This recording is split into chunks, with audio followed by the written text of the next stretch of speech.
of a geographical barrier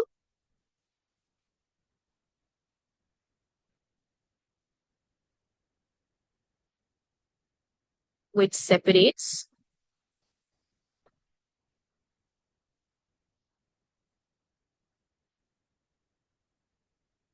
the organisms within the population, and each set is exposed to different environmental conditions. Because border के एक तरफ एक condition होगी, border के दूसरी तरफ दूसरी कंडीशन होगी.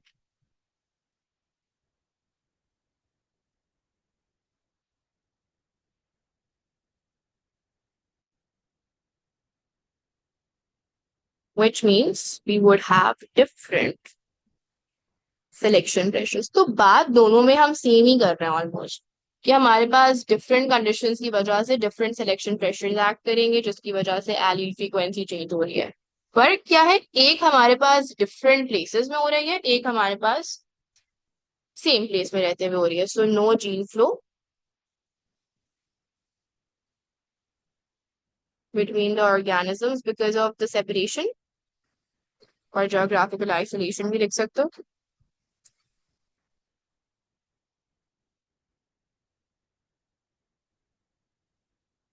Over time, this can lead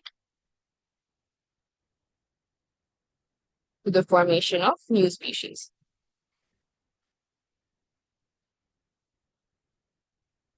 So this is how you would write about allopatric species.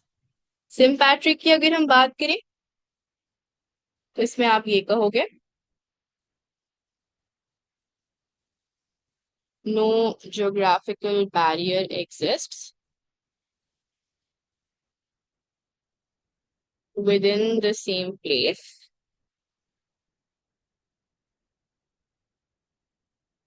Different environmental conditions exist, जिसकी वजह से डिफरेंट हमारे पास सिलेक्शन प्रेशर्स होते हैं, जिसकी वजह से हमारे पास क्या कहते हैं, चेंज इन एलील फ्रीक्वेंसी हो जाता है. ओवर टाइम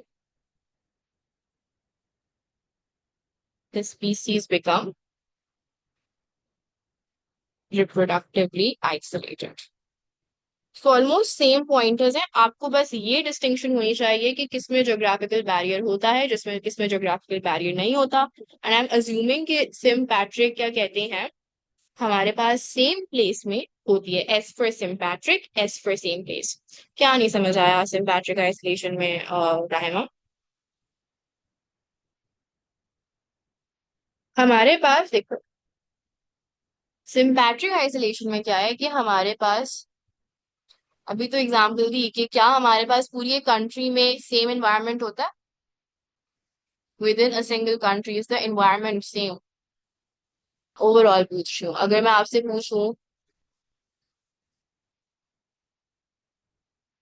कि हमारे पास within the same geographical location different environmental pressures exist कर सकते हैं, डिफरेंट एनवायरमेंटल कंडीशंस एग्जिस्ट कर सकती हैं. इसलिए मैंने एग्जाम्पल भी दी ना कि हमारे पास क्या कहते हैं, यहाँ पर देखो ये जो ट्रीज हैं they are growing in the same land, but हमारे पास इस एरिया का जो सॉइल है वो रिलेटिवली डिफरेंट है बाकी एरियाज के सॉइल के. लेट्स से इस एरिया के सॉइल में हमारे पास मिनरल डेफिसिट हो गया ओवर अ फ्यू इयर्स, तो मिनरल डेफिसिट का सिलेक्शन प्रेशर यहाँ पे एक्ट कर रहा है. यहाँ पर वो मिनरल डेफिसिट नहीं है. So this स्पीसी basically evolve into a new स्पीसी. Why? Because इस पे एक डिफरेंट एनवायरमेंटल कंडीशन और डिफरेंट सिलेक्शन प्रेशर एक्ट कर. ठीक है, या ठीक है, okay. Yeah, they were like Safflon. They didn't get influenced by the mineral deficit. Okay, so this is speciation. For this chapter, we're only left with the biostats, the math वाला part, Hardy-Weinberg principle, anti-test, और हमें वो क्या कहते हैं molecular basis of evolutionary traces करना है. So I'm assuming, inshallah, by Monday or Tuesday, we will be done with this chapter.